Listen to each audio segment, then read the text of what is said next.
አንድ አምላክ በሚሆን በአብ በወልድ በመንፈስ ቅዱስ ስም አሜን። ታኅሳስ 22 ብርሃናዊው መልአክ ቅዱስ ገብርኤል ለእመቤታችን አምላክን እንደምትወልድ ያበሰረበት መታሰቢያ በዓል ነው።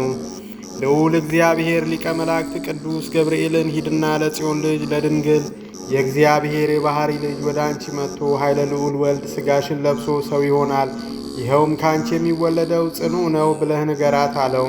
ደንቆሮዎች የሚሰሙበት፣ ድዳዎች የሚናገሩበት፣ ዕውራንም የሚያዩበት፣ ሙታን የሚነሱበት፣ ለምጻሞች የሚነጹበት፣ አንካሳዎች የሚሄዱበት፣ በጨለማ ውስጥ የነበሩ ሰዎች ብርሃንን የሚያዩበት ጊዜ እነሆ ደረሰ ብለህ ንገራት አለው።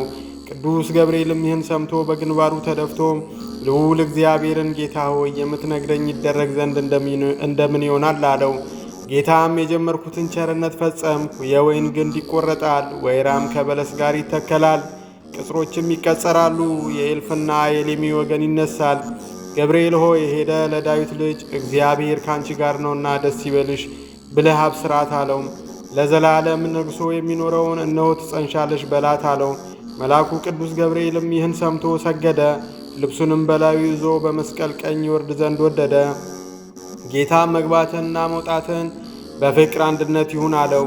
ዘካርያስን ረግመህ አንደበቱን እንዳሰርህ እርሷ እንዳታሳዝናት ይልቁንም አብዝተህ ደስ አሰኛት እንጂ አለው። ቅዱስ ገብርኤልም ይህን ሰምቶ ፈጽሞ ደስ እያለው ሊባኖስ ከሚባል ተራራ እስኪሰማ ድረስ ክንፉን እያማታ ወረደ። በዚህም ጊዜ በዙሪያው ያሉ ሁሉ ይህ የምንሰማው ምንድን ነው ይሉ ነበር። የተደረገበትንም ቦታ አላወቁትም ነበር። እመቤታችንን በ3 ዓመቷ እናትና አባቷ ብፅዓት አድርገው ለእግዚአብሔር ሰጥተዋታልና ካህናትን በቤተ መቅደስ ከመካነ ደናግል አስገብተዋት በመልአኩ በቅዱስ ፋኑኤል አማካኝነት ህብስት ሰማያዊ፣ ጽዋ ሰማያዊ የመጣላት ያንን እየተመገበች ቅዱሳን መላእክት እየጎበኟት 12 ዓመት ኖራለች። በ15 ዓመቷ ሊቀ መላእክት ቅዱስ ገብርኤል ለእመቤታችን ጌታችንን እንደምትወልድ በዚህ ዕለት አብስሯታል። በመጀመሪያ እመቤታችን ውሃ ቀድታ ስትመለስ የተጠማ ውሃ እያለከለከ ሲመጣ ብታየው ለፍጥረት ሁሉ የምትራራናትና በወርቅ ጫማዋ ለዛ ለተጠማ ውሻ ውሃ ስታጠጣ አብሯት የነበሩ ሴቶች ማድጋሽን አጎደልሽው፣ ቀድቼ ሞላዋለሁ እንዳትይ ጉድጓዱ ጥልቅ ነው መቅጃም የለሽም አሏት። ክብርት እመቤታችንም ውሃ የሚገኘው ከወደ ላይ ነው እንጂ ከወደ ታች ነውን? ፍጥረቱን ያጠጣ ጌታ ይሞላልኛል አለቻቸው። ማድጋዋን በታምራት ሞልቶ ተገኘ። ሴቶቹ ዳግመኛ በዚህ ዘመን አምላክ ከድንግል ይወለዳል ይላሉ፣ ካንቺ ይሆን እያሉ ሲዘብቱባት ወዲያው ከወደ ኋላዋ ሊቀ መላእክት ቅዱስ ገብርኤል ወጥቶም እነሆ ትጸንሻለሽ አላት። እመቤታችንም ዞር ብትል የተናገራትን አጣችው። በዚህም ጊዜ አባቴን አዳምን እናቴን ሔዋንን ያሳተ ጠላት ይሆናል ብላ ሄደች። ዳግመኛም እመቤታችን ከቤት ደርሳ ማድጋዋን ስታስቀምጥ መልአኩ አሁንም በድምፅ እነሆ ትጸንሻለሽ አላት። እመቤታችንም ይህን ጊዜ ምነው ይህስ ነገር ደጋገመኝ? እንዲህ ያለውን ነገር ቤተ መቅደስ ሄደው ሊረዱት ይገባል ብላ ወደ ቤተ መቅደስ ሄዳ ወርቅና ሐር እያስማማኝ ስትፈትን መልአኩ ቅዱስ ገብርኤል እሁድ ቀን በ3 ሰዓት በገሃድ ተገለጸላትና እጅ እየነሳ እየሰገደ አበሰራት። የእውነተኛ ንጉሥ እናቱ እመቤታችን ለአንቺ ፍቅር አንድነት ይገባል አላት። ዳግመኛም አንቺ ከሴቶች ይልቅ ተለይተሽ ንዕድ ክብርት ነሽ አላት።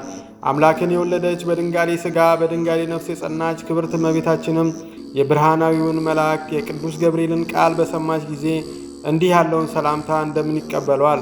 እንዴትስ መቀበል ይቻላል? እንጃ አለችው። መልአኩ ቅዱስ ገብርኤልም ማርያም ሆይ መንፈስ ቅዱስ ያድርብሻል፣ ኃይለ ልዑል ወልድም ሥጋሽን ይለብሳልና አይዞሽ አትፍሪ አላት። ዳግመኛም ይህን ካንቺ የሚወለደው ጽኑ ከሃሊ ነው፣ ስሙንም ኢየሱስ ትይዋለሽ። እርሱም ታላቅ ይሆናል፣ የልዑል ልጅም ይባላል። ጌታ አምላክም የአባቱን የዳዊትን ዙፋን ይሰጠዋል፣ በያዕቆብ ቤትም ላይ ለዘላለም ይነግሣል፣ ለመንግሥቱም መጨረሻ የለውም አላት። እመቤታችንም መልአኩን ምድር ያለ ዘር ፍሬን አትሰጥምና እኔ ወንድ ስለማላውቅ ይህ እንዴት ይሆናል አለችው። መልአኩም መልሶ መንፈስ ቅዱስ በአንቺ ላይ ይመጣል፣ የልዑል ኃይልም ይጸልልሻል። ስለዚህ ደግሞ ከአንቺ የሚወለደው ቅዱስ የእግዚአብሔር ልጅ ይባላል። እነሆም ዘመድሽ ኤልሳቤጥ እርሷ ደግሞ በእርጅኗ ወንድ ልጅ ጸንሳለች። ለእርሷም መካን ትባል ለነበረችው ይህ 6ኛ ወር ነው፣ ለእግዚአብሔር የሚሳነው ነገር የለምና አላት። ክብርት እመቤታችንም ይህን ጊዜ እነሆኝ የጌታ ባሪያ እንደ ቃል ይሁንልኝ አለችው። መልአኩም ከእርሷ ዘንድ ሄዶ ተሰወረ። አካላዊ ቃልም በማኅፀኗ አደረ። በዚያችም ቅጽበት የእመቤታችን የፊቷ መልክ ተለወጠ፣ እንደ ፀሐይም አሸበረቀ። ከበዓለ ልደቱ በሰላም ያደርሰን፣ አሜን። በዚህች ዕለት ዳግመኛ አምላክን የወለደች በድንጋሌ ሥጋ በድንጋሌ ነፍስ የጸናች ክብርት እመቤታችን የከበረ መልአክ ቅዱስ ገብርኤል ባበሰራት መሠረት ቅዱስ ደቅስዮስ በዓልን አደረገ። በዓልን የማክበሩ ምክንያት እንዲህ ሆነ። መልአኩ ቅዱስ ገብርኤል እመቤታችንን ያበሰራትና የጌታችንም ጽንሰት የተከናወነው በመጋቢት ወር በ29ኛው ቀን በዕለተ እሁድ በ3 ሰዓት ነው።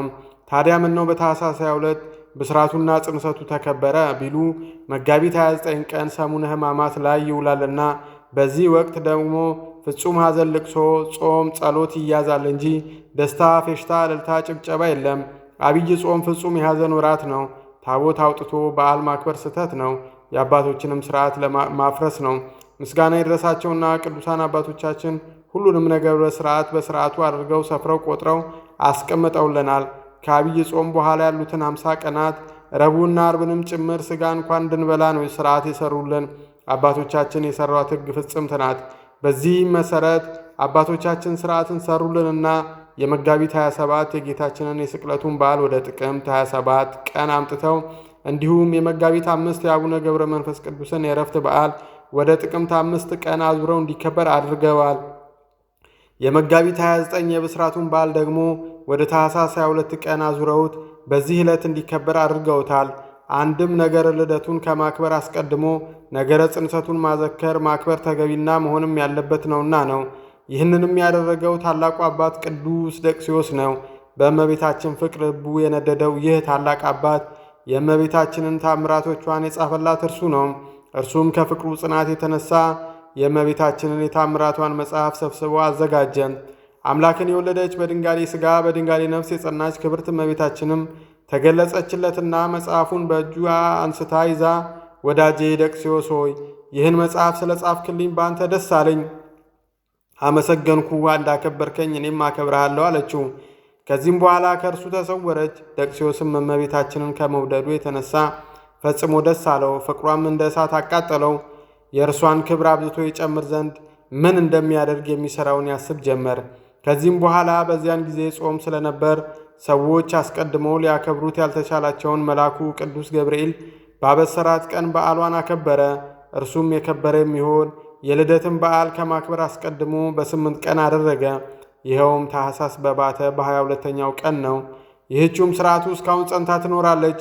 ሰዎቹም በዓሉን ባከበሩ ጊዜ እጅግ ደስ አላቸው። በዚህም ጊዜ አምላክን የወለደች በድንጋሌ ሥጋ በድንጋሌ ነፍስ የጸናች ክብርት እመቤታችን በእጇ የከበረ ልብስ ይዛ ዳግመኛ ለቅዱስ ደቅስዮስ ተገለጸችለትና አገልጋዬ የሆንክ ወዳጄ ደቅስዮስ ሆይ በእውነት አመሰገንኩ፣ በአንተ ደስ አለኝ፣ ሥራህንም ወደድኩ። በእኔም ደስ እንዳለህና የከበረ መልአክ ገብርኤል እኔን ባበሰረበት ቀን በዓሌን ስላከበርክ ሰውንም ሁሉ ስለ እኔ ደስ ስላሰኘ እኔም ዋጋህን ልሰጥህ መጥቻለሁ። አንተ በዚህ ዓለም እንዳከበርከኝ እኔም በሰው ፊት ሁሉ አከብርህ ዘንድ እወዳለሁ አለችው። ይህንንም ካለችው በኋላ እርሷን ትለብስ ዘንድ ይህችን ልብስ እነሆ አመጣውልህ፣ በላዩም ትቀመጥ ዘንድ ይህን ወንበር አመጣውልህ። ከሰው ወገን አንድ ስንኳ ይህችን ልብስ ሊለብሳት በዚህችም ወንበር ሊቀመጥ የሚቻለው የለም። ይህንን ነገሬን የሚተላለፍ ቢኖር እኔ ይበቀለዋለሁ አለችውና ሰማያዊ ልብስና ሰማያዊ ወንበር ሰጠችው። እመቤታችንም ይህን ተናግራ ከባረከችው በኋላ ከእርሱ ተሰወረ። ከዚህ በኋላ ቅዱስ ደቅስዮስ በዚሁ በዓለ ብስራትን ባከበረበት ዕለት ታኅሳስ 22 ቀን ካረፈ በኋላ አንድ ሌላ ኤጲስቆጶስ በተሾመ ጊዜ እመቤታችን ለቅዱስ ደቅስዮስ የሰጠችውን ልብስ ለበሰ፣ በወንበሩም ላይ ተቀመጠ። ሰዎችም ይህን አይተው እባክህ ይቅርብህ፣ እመቤታችን እንዲህ ብላ ተናግራለችና ቢሉት በመታጀር እርሱም ሰው እኔም ሰው፣ እርሱም ኤጲስቆጶስ እኔም ኤጲስቆጶስ ብሎ በትዕቢት ተናገረ። በወንበሩም ላይ እንደተቀመጠ ወድቆ ሞተ። ይህንን ያዩ ሁሉ ከእመቤታችን ተአምር የተነሳ አደነቁ። እጅግን ፈርተው እመቤታችንን አከበሯት። ለቅዱስ ደቅስዮስ የተለመነች ክብርን የተመላች ድንግል ወላዲተ አምላክ ለእኛም ትለመነን። አምላካችን ልጇ በምልጃዋ ይማረን፣ አሜን። ወስብሐት ለእግዚአብሔር። ይቆየን። ይህንን ቻናል ሰብስክራይብ እና ሼር እንዲሁም ላይክ በማድረግ እንድታሳድጉት በአክብሮት እንጠይቃለን። ስለምታደርጉንም እናመሰግናለን።